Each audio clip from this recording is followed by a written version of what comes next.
You're listening to a podcast by the Perennial Leader Project. Welcome to another episode of Dying Every Day, Stoicism in a Year. We've reached day 117. What are we really seeking? Respect? Approval? A round of applause? For most of us, it's easy to be pulled toward recognition, the flattering comments, social rewards, and praise from peers. But in response to the question, what is it in ourselves that we should prize? Marcus Aurelius, the emperor and philosopher, warns us not to be misled. He wrote, quote, "An audience clapping? No more than the clacking of their tongues, which is all that public praise amounts to." Close quote. Marcus reveals that public recognition is an illusion, merely words and echoes that don't nourish, ground, or endure. Relying on it means handing over your freedom to the moods and judgments of others. The person who lives for applause becomes a prisoner of it.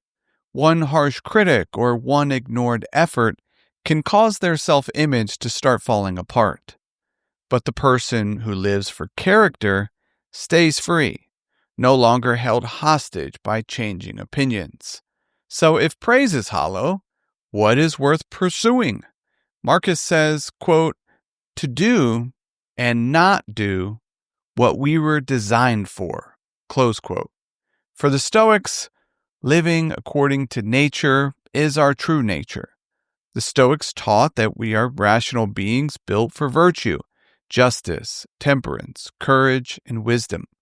These are not talents we are born with, but capacities we develop through deliberate effort. As Marcus reminds us, every craft aims to bring out what something is meant to become. Why should our lives be any different? A gardener doesn't ask whether his orchard is admired. He asks if it bears good fruit. A teacher doesn't measure success by applause, but by transformation.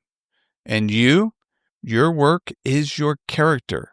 Marcus advises, quote, "Hold on to that, and you won't be tempted to aim at anything else." Close quote. Yet, the temptation is strong.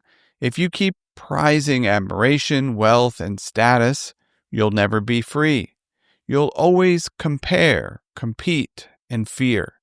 Marcus wrote to himself, quote, "Then you'll never be free, because you'll always be envious and jealous, afraid that people might come and take it all away from you."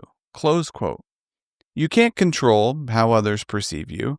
However, you can manage your intentions, choices, and reactions. That is where freedom starts. Likewise, Viktor Frankl, psychologist and Holocaust survivor, reflected this enduring truth. Don't aim at success, he stressed.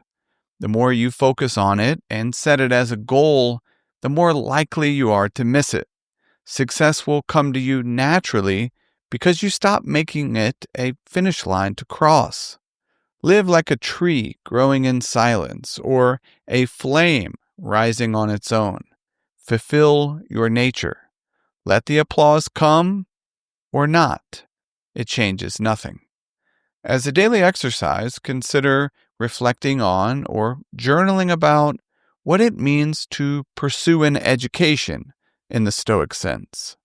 You might ask yourself, how would your priorities shift if you no longer needed praise to feel worthy? Or consider what small daily act could help you become the person you were designed to be. Thank you for listening to Dying Every Day, Stoicism in a Year. I hope you found something useful for daily life.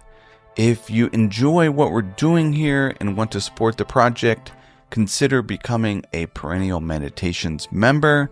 And finally, as always, I urge you to put what you heard into practice. Until next time, be wise and be well.